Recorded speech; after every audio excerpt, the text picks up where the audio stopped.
Hey y'all, it's Ricky T and I'm coming to you from the dining room here at the Taylor Plantation in beautiful Beech Grove on a nearly mid-September evening. Gorgeous out. I've been out on the balcony for a little bit.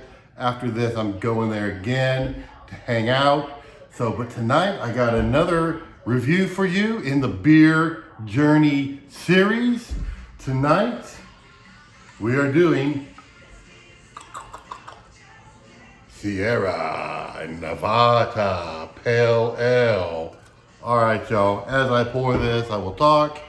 So, as I've mentioned in previous beer reviews, I'm not a big fan of pale ales. I'm not a big fan of anything that has a lot of hops in it. I like low IBU.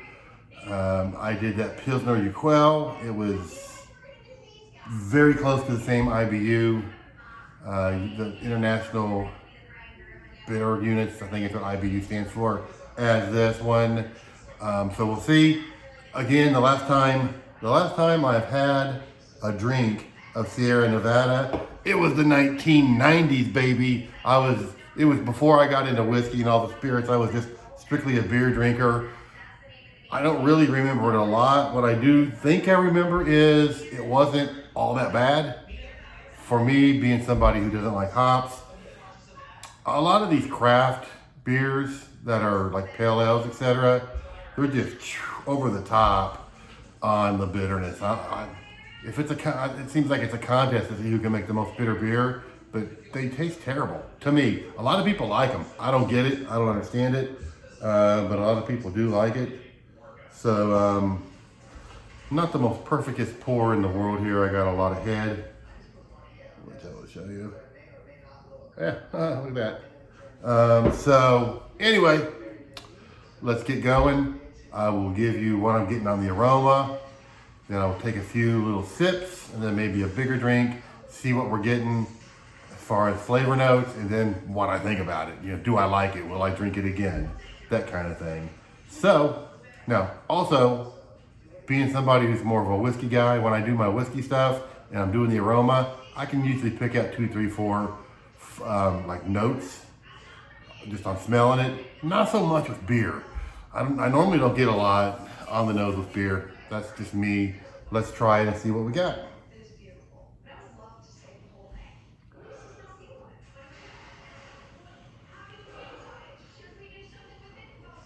So the most obvious thing is like cereal grain, which what is beer made out of? Different grains. For something that's supposed to be a bitter beer, I am getting a little bit of sweetness, which is to me odd.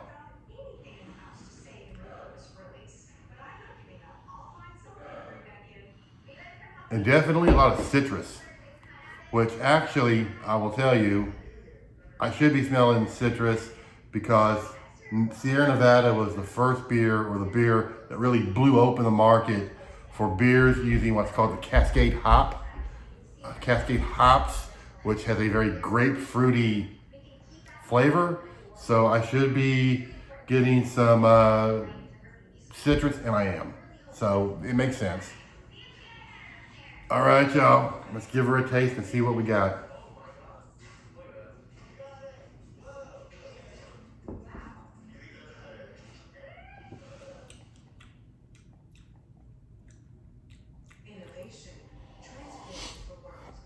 It's not unusual.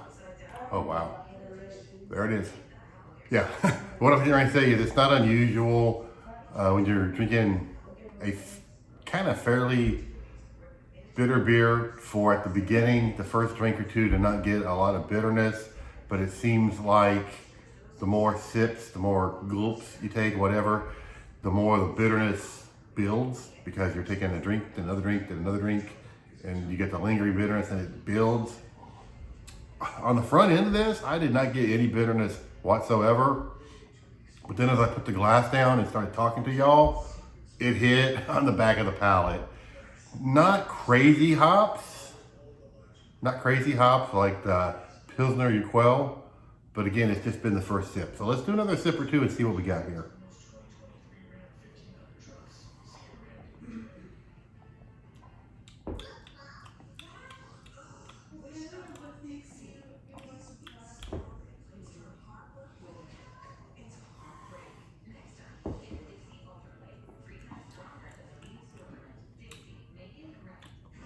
other than that bitterness, which is really just a slight bitterness, it's not really super bitter at all. I'm trying to find some other flavor notes, maybe a little bit of malt. I'm not really getting I would have thought I would have got more of that fruitiness, but I'm not really getting it.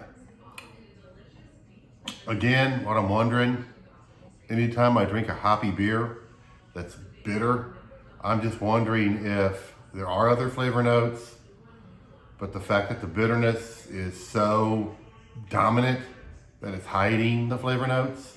And I will tell you, my palate is not super sophisticated. I can pick up notes, but a lot of people can pick up like a lot more notes than what I do. Just those minor flavor notes, I don't get it. I just get the major stuff.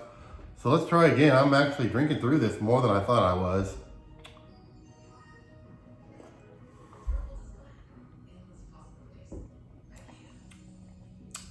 The mouthfeel is, it's not thick, but I wouldn't really call it really super thin either.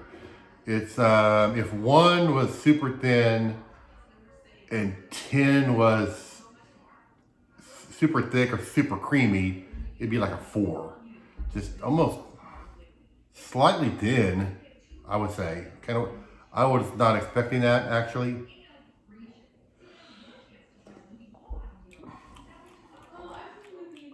Maybe starting to get a little bit, I think near the bottom of the glass, maybe a little bit of grapefruit, but it's just kind of at the bottom, just kind of doing like this with all that bitterness on top of it, predominant, with maybe just a little bit of that grapefruit and maybe some malt. That's about all I'm getting. But they are flavors, I guess. As I sit here and talk to you, I've got a little bit of bitterness still lingering in my mouth, but nowhere near like it was on that Pilsner I did previously.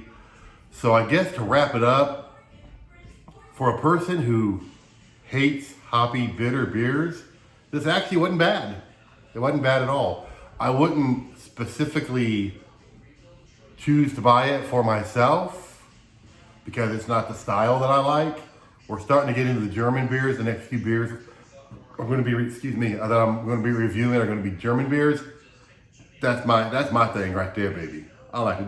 German beers, in particular the wheat beers, the Heffys, the Marzens. That's right down my alley. So you're probably going to be seeing me give some really good reviews in the next couple of weeks. Before Pale Ale, not bad. If I went to a party and somebody handed me one of these, and just to be polite, I would drink it. I would definitely drink it. Unlike the Pilsner Urquell that I did last, if someone offered it to me, I wouldn't want to be rude, but I wouldn't drink it. Maybe I would take it and set it down and forget about it. I would not drink that beer again. But this beer, I would drink it again if somebody handed me one. So, not bad for somebody who doesn't like pale ales, right? So, that's it. That's Sierra Nevada. And the good news is we got the German beers coming up next, baby, and I'm looking forward to it. So until next time, as always, God bless America.